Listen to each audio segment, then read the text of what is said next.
Yeah, so an archetype is a primordial pattern, kind of an instinctual behavioral pattern that we're born with that forms the structure of the psyche. In other words, everyone that is born, and you see it in nature too, every creature that's born has this template of a mother that they can relate to and that they kind of expect the mother to be there to nurture them, to take care of them. And so it's a very ancient structure, this archetype. So as children, as human beings, we project this mother archetype onto our biographical mother. That's why they appear larger than life.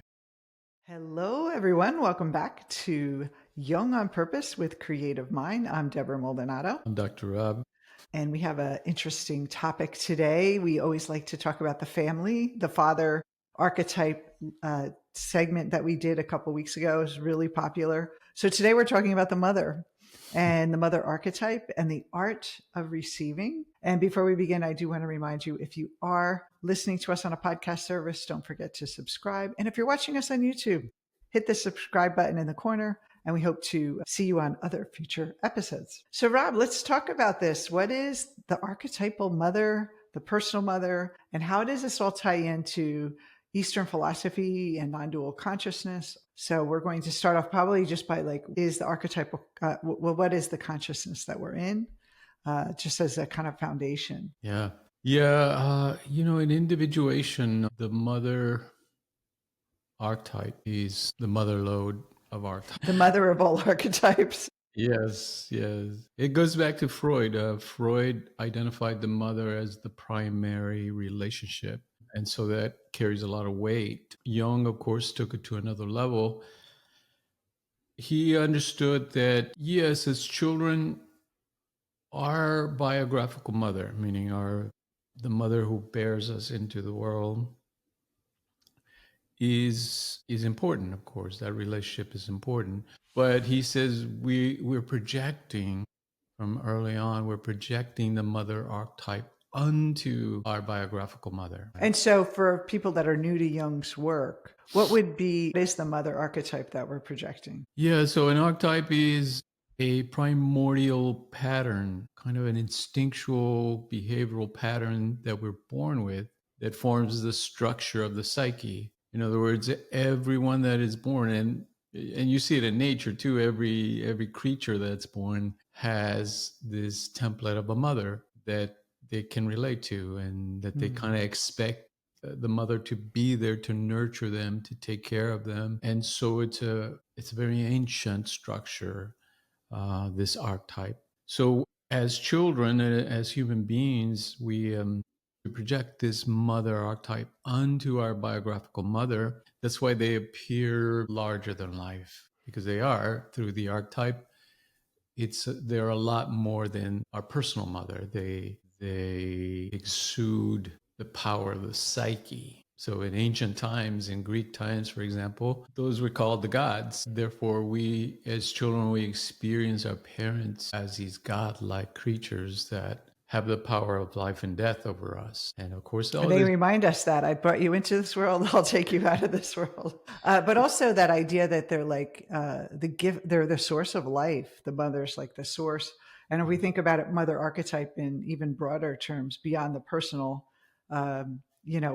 character, I think of Mother Earth, and that the earth is the here to nurture us, to support us, to give us food and warmth, and the sun, and all this life-giving forces. And that's really the mother archetype. And then we are born and we look up at this human lady and we think, you're going to be everything I need, and you're going to be the answer to everything, like almost like the wise um, uh, person that has all the answers, and is going to protect me from harm. And no one can really promise that, but we have such high expectations. And I remember reading Jung's one of his talks on archetypes and the mother, and he said it's not the personal mother's fault that the child projects all this stuff onto that person and expectations. And it's really the child has to also look at what they projected and what they expected. Not to condone any bad behavior, but it's not just like my mother was critical and, she ruined my life. It's like I projected this expectation that she needed to be a perfection.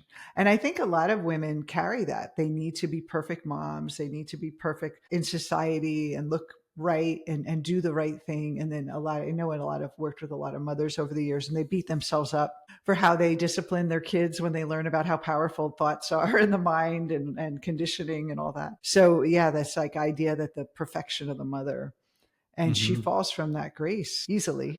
Well, yeah, if you think about human families, the mother is parenting or mothering the way she was mothered and back Mm. to the beginning of time, essentially, because those generations are passed down. The habits, the experiences are passed down not only genetically, but epigenetically. Now we understand epigenetics is also playing a big role. And then culturally, culture acts as a reservoir of knowledge that is transmitted through language, through custom, through behaviors. All that is transmitted to the child through the mother early on, right? Those early Mm. years from 1 to 5, really, it's your mother that is instructing you verbally, consciously, and unconsciously. The child is picking up, what does it mean to be a human being? How am I supposed to act? And it's a natural process. Like there's nothing wrong with that, because in that projection of the mother archetype, we open up and trust this person. And so it makes us open to learn from her. Hmm. And I guess in evolution, this person's an adult and they survive. So they must know something about survival to keep you alive. And so it's sort of a survival system that we created as well. And then the mother, Forrest Gump, my mama always says, like all the things your mother says or my grandmother always says, it's like the wisdom of the mother is always there. Yes, Jung wrote a lot about the great mother archetype. Mm-hmm. Great mother archetype, meaning it's almost like a deity. I can envision this throne where the great mother sits, or reigns, and we have this internal image, or not only image, because the archetype is much more than an image. It produces images, but the archetype is a psychological structure that exists in the psyche that we're born with. And therefore, our relationship with our biographical mother then kind of gives us a sense of what we can expect to come from the mother art. So the mother, the biographical mother, we can say, kind of sets the tone for how we experience our internal mother art. Wouldn't you say too that the mother, because she also was born to a mother and also projected the mother archetype onto her mother and has the mother archetype within her, has some assumptions too of her role as a mother and to the child as well. Absolutely.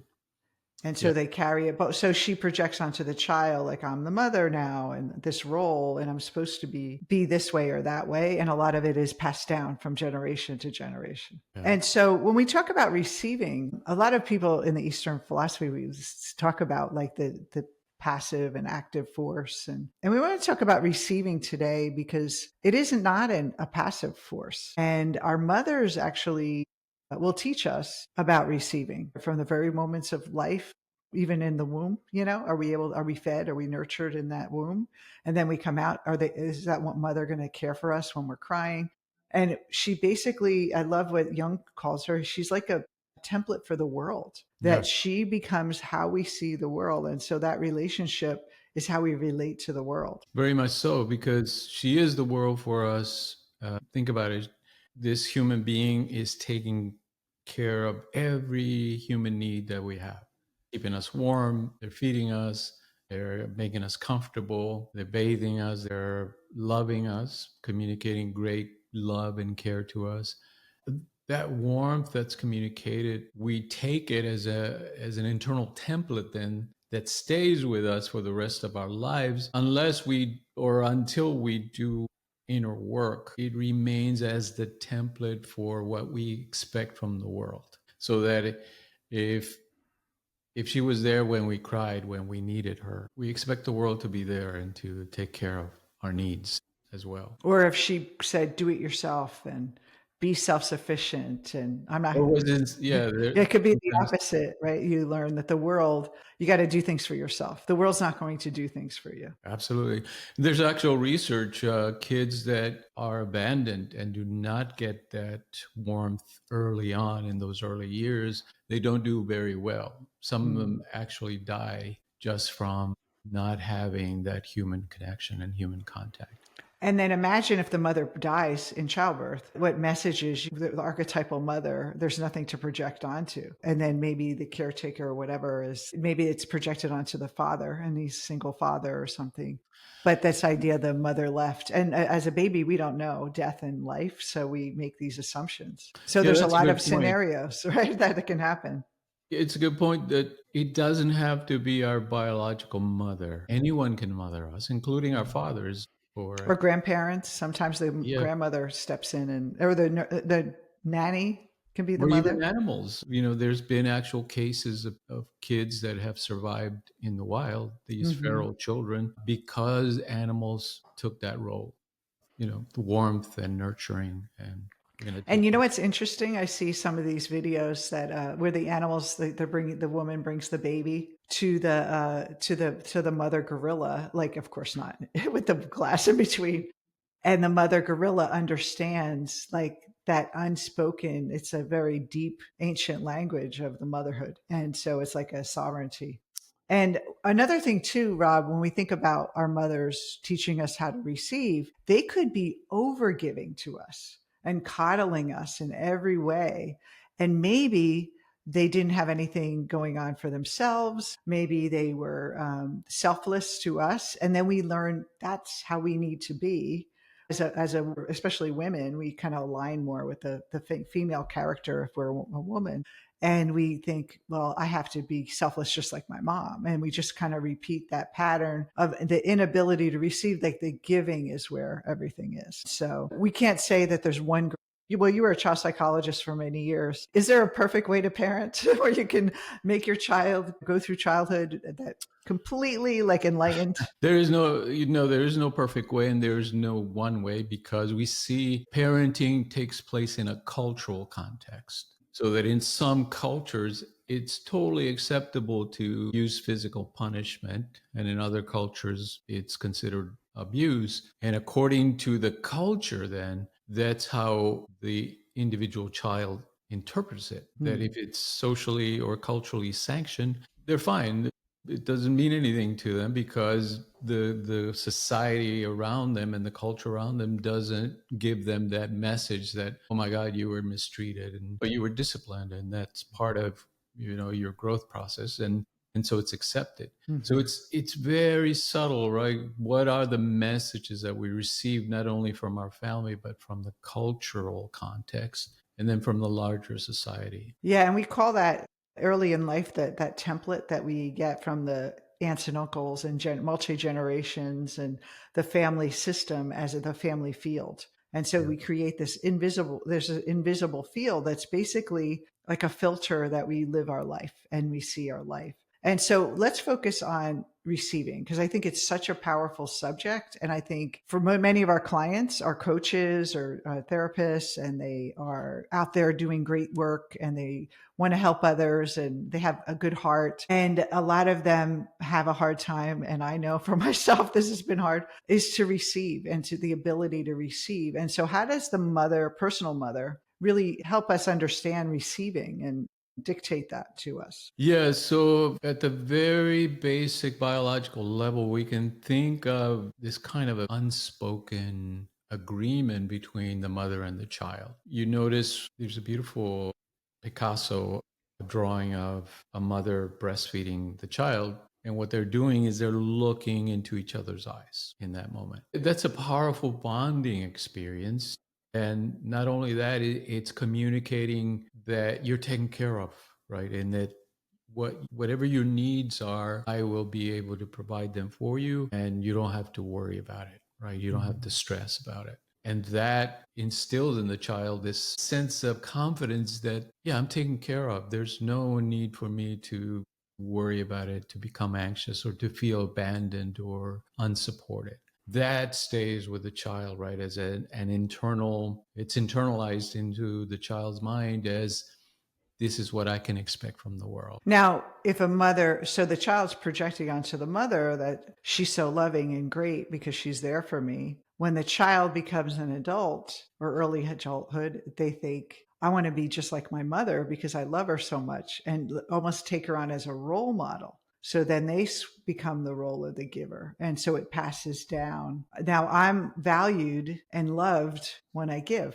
And so the opposite of that is I'm unloved. I'm rejected if I'm selfish. And I know a lot of women have, especially women that want to pursue their dreams and they have kids. There's always this conflict with, am I hurting my children by pursuing my passions? Can I be a mother? Can I give enough to my children, but also give to my career? Do I need to go back to work? Should I stay home with my kids? And all from that early imprint of my mother was there for me, so I'm going to be for them, or the opposite. She wasn't there for me and I'm going to compensate. So that early life experience starts to come into play with, and I think men too have that issue, like men have their own issues with their mother issues. For men, how does that show up for receiving? What do they learn from their mother, and how do they always expect women to do things for them? Yeah, so here's the, let's say, the subtle nature of this relationship, this early relationship, that it's not only the behavior that's exhibited by the mother, right, that the child is picking up, but they're also interpreting from their own mind what these behaviors mean. So that a behavior that is meant to help the child and perhaps discipline the child in some form, right, to help them deal with life, it can be interpreted by the child as rejection, right? They sent me to my room because I did something. Therefore, it means they don't love me, or my mother is rejecting me. Or sometimes parents use that to discipline, and also The the carrot and the stick. withholding, yeah, the withholding of affection, the withholding of approval, withholding of love. And if the child doesn't understand that it's in the context of they're trying to help me be a better human being, they may interpret it as rejection, that I am rejected by the mother if I do certain things. And therefore, it's instilled or it's ingrained in their mind that this is what I can expect from the world. If I don't behave according to the rules set by society, Mm-hmm. I'm in danger of being rejected, being ousted from the group. Mm. And so it's very subtle, right? You can imagine how each individual then carries these ideas into life based on the sum total of their parenting experiences. And that's why you see siblings from the same family that were parented by the same parents have very different interpretations of their childhood experience and what they expect from. Which I think is a really important point, because you often see people say, well, if you had this happen to you, this is what the outcome is. And it's really not. The personal psychology is very complex. And there are, like, everyone has their own unique take, like you said, with siblings, and even 10, 100 people can have the same exact outwardly experience behavior, and they all interpret it differently. So we have to, when we look at ourselves and we're looking at how do I change patterns of not the inability to allow myself to receive, there's no like, okay, this is the reason why you have this. You have to discover it for yourself. And it's almost like you have to go inward and really discover, like, what is in that family field? What is in this field of this conscious, unconscious conditioning that is kind of guiding you and leading you and telling you that you should be this way or that way, or you're going to be punished, or it's not okay to do this or that, warning you of being too selfish or whatever it is. You have to like examine that instead of trying to logically figure it out.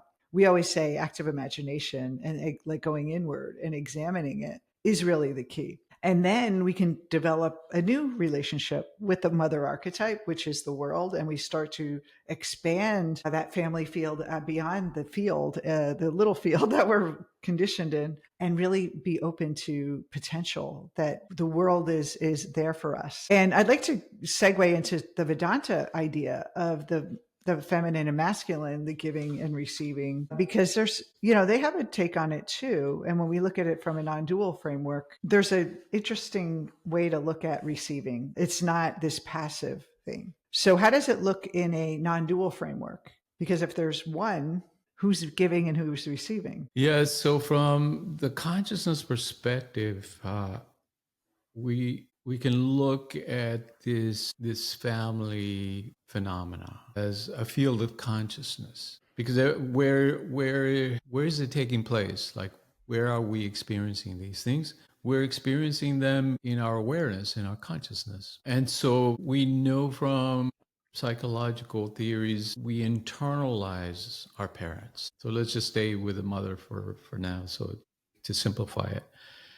So this relationship that we each have with our mothers, the mother becomes part of our psyche through introjection. It's essentially internalizing our parents, but in this case, the mother. So that now, as I grow up and I'm doing my life, I'm still carrying this mother archetype within me as an internal identification. So if I think about the memories that we have about our parents or our mother, the identification, the memory turns into identification, a type of, this is part of me, right? Or this is the way I think and the way I feel and the way I see the world. So we don't even hear it from our mother anymore. We think it's our thoughts, our beliefs, our assumptions, our judgments, our conscious decisions, right? Yes, it's pretty much, it becomes part of the lens through which we see our life. And so we don't, like you say, we don't even hear it anymore because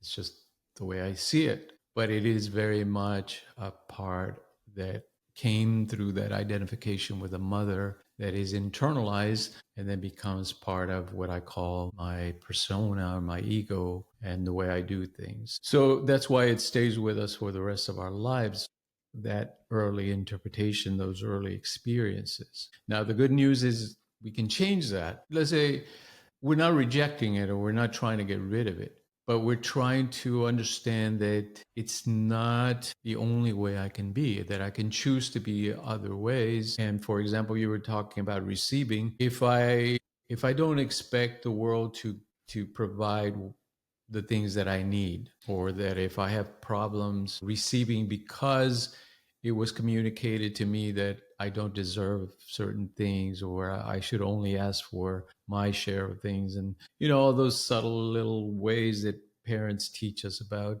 Or I have to earn Sharing. it, right? Like if you want to get this allowance, you have to do some work to get that reward type of thing. Yes. You have to perform for the reward. Yes. All that we can say is conditioned through that interaction, through that relationship that we had with the mother archetype or with the mother, biographical mother. We can change it through inner work by realizing its nature, that these memories and the assumptions that we're making based on those emotional experiences that we had with the parent, that we can transform them. Jung says, without emotion, there's no transformation. And this is part of what he meant, that if we don't get in touch with those emotions and realize, why are they there? What, can I connect them to those early experiences? Mm-hmm. And can I see them as interpretations instead of, let's say, set rules that are telling me about what the world is? In other Well, words, can I give you an example of that that's really tangible that I hear all the time from clients, and especially women? I don't, men sometimes, but a lot of women, they get really hurt if a friendship, a person doesn't call them back, or and then there's this kind of message that I have to earn love from people. Like if they don't call me back, or even a man dating, they don't call me back. And I guess men feel this with women when they're dating, if they're rejected, this kind of like, I didn't earn it, or I'm not able to receive love. And that is really, really a powerful narrative to carry and consistently live. And then we try harder, and we try harder out there, and we try to please more, and we still get the same result because we're still under that deeper assumption. And so that's what we're doing. We're questioning, like you said, like, what are those assumptions that we're making about receiving? And if you're listening at home and you want to think about, like, what is the narrative you learned from your mom about receiving. Like, Yeah. it's better to give than receive. We heard that in the church, growing up. Hmm. But I also, want to throw this into a little non-dualness, because there is no giving and receiving actually because the self is one and the self is complete. So if we're the self, it's actually an illusion that anyone out there can give us anything that we don't already have. And so it's what really we have everything we need. Think about like an ocean, the ocean of consciousness, the self, and we're this little wave. The wave doesn't have to ask the ocean for water. It is the water. And so it's about allowing ourselves to be open to receive, not having to go out and make it happen. And I think when we're younger, we're taught everything in life is very externalized. It's a transactional universe we're taught. And so how do we transcend our understanding of that transactional universe, this transactional world, and really fully allow ourselves without needing an excuse to just receive? And it feels, I think, very vulnerable to people to receive. I know that a lot of people feel guilty.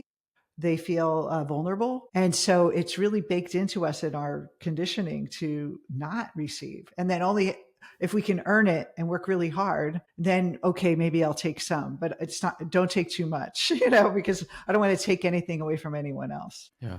Yeah. It boils down to two questions. Do I feel worthy of receiving from Mm. life, from relationships, from jobs, abundance, all this kind of what the world has to offer us? Do I feel worthy of receiving? And the other one is, can I trust others? Mm. All right, because it requires trust. It goes back to that early experience. If you trust that when you need something, your mother is there to support you and give you what you need, then it establishes that pattern. And so if you have a friend that you text and you ask them how they're doing and they don't call you back or they don't text you back and you're just like, what? Did I say something wrong? Am I not worthy of their friendship? Did they find another best friend? And we all had that in junior high, a new BFF. And so we have to like question, like, what is that attachment? And to receiving and like that worthiness, and it kicks in, and then they tell you, oh, I was busy, I'm sorry, I dropped my phone, I lost it, and I didn't get back to you, and it was nothing. But your mind starts getting triggered around it, and so you pay attention to those times. What is your mind telling you? And that's not the answer, but it's pointing to the answer. Not only that, when you don't feel worthy, you will not take advantage of the opportunities that are in your life. Oh yes. They'll be there, the opportunities are there, but you will either not see them or not feel worthy of taking them up, right? Kind of And following. imagine the impact, though, that if you were allow yourself to receive what, or open to like receive what you want, your desires, what would happen in your life? What greater impact on the world would you have to share your gifts and share your insights and your creativity? Yes, and it plays into all spheres of life, into relationships, big time, right? Because Hmm. if you don't feel worthy of love, even if people are willing to love you and the opportunity is there, you're not going to open up. You're not going Hmm. to be there to receive it. In financial situations, if Hmm. you don't feel worthy of abundance, opportunities, even when they're there, you will not be able to take advantage of them. In mind body wellness, you might not take the opportunity to find the support that you need for Hmm. certain conditions that appear in life, because we know that uh, illness is part of life. It's just going to happen at some point or another. And then at the spiritual level as well. If you don't feel worthy of life and all its fullness, all the opportunities and the kind of the transcendent functions that Jung talks about this reaching these peak states of experience. If you don't feel worthy of those things, you're not going to experience them. You're Hmm. just going to deny them or deny yourself those experiences. Or even think that it's never enough. As a service provider for in the service business for over 20 years, there's some people that you just give and give and give to, and it's like a bucket with water with the holes in the bottom. Well, because it's never enough, and it's like almost like they're not able to hold on to it. Like it's like slips through them, and they can't really accept, wow, this person's giving so much to me or appreciate it. They're like, what? this isn't enough. This isn't enough. This is enough. And I'm sure many of you had relationships that were like that. You give so much to a person and it's never enough. It has nothing to do with what you do. It's their incapacity to receive. And I think in a relationship, we both need to learn how to receive. You can't be one person as a taker. Yes. Not very fun. Yeah, so back to the archetype then. What the archetype does for us, because it began with that projection of the archetype onto the mother, that internal archetype is still there. It's simply that because we over identify with the ego, the persona, we're playing out our relationship with our biographical mother instead of depending on the inner archetype.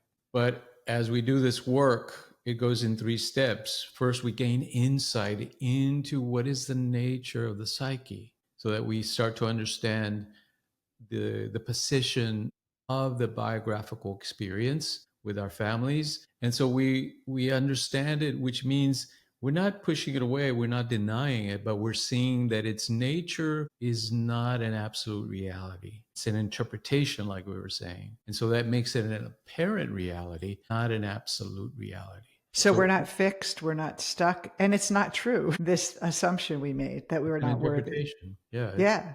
It's a point of view. And so we can transcend it. The second phase, though, is really where the emotions come in.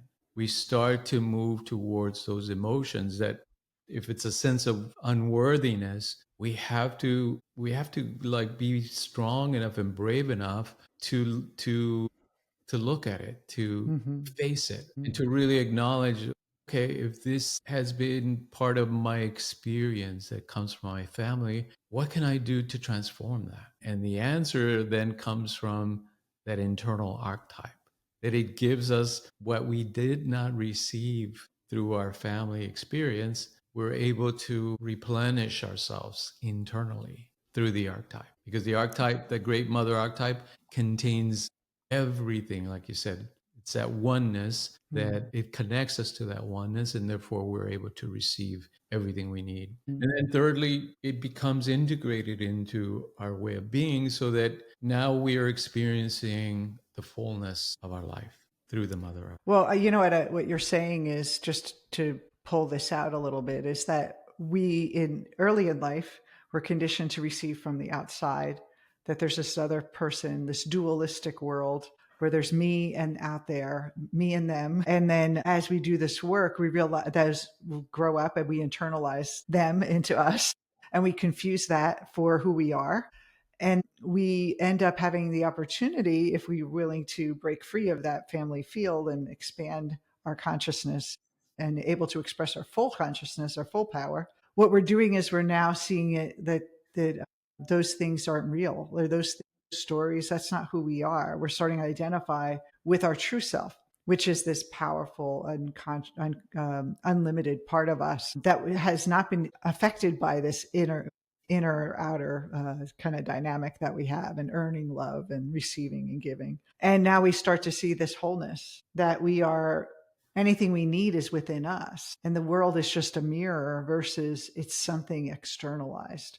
And I think that's the journey. But I think that's like meant to be this way. We're built that way. We weren't built to be one with everything and stay that way. I mean, why were we here? It's the journey of life, it's almost like when we rediscover, it's that rebirth into who we're meant to be. So we have that first birth with our biographical mother, and then we have our new birth with the archetypal mother, the rebirth. Yeah, that's a great point. Some people have asked, like, what if somebody has a perfect family experience? Yeah. Do they need to do this work?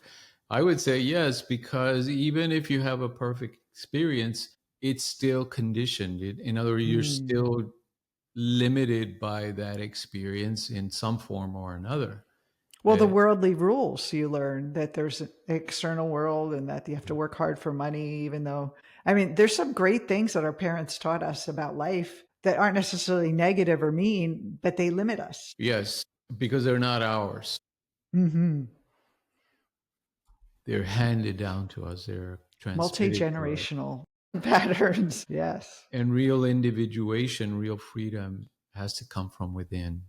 That ability to live your own life, to go through your own journey. So basically, this is like taking away the filter that the family field put in front of our life and in our mind, and able to see ourselves like the when the windows of perception are cleansed, we see the world and ourselves as we truly are, infinite. That's kind of the goal.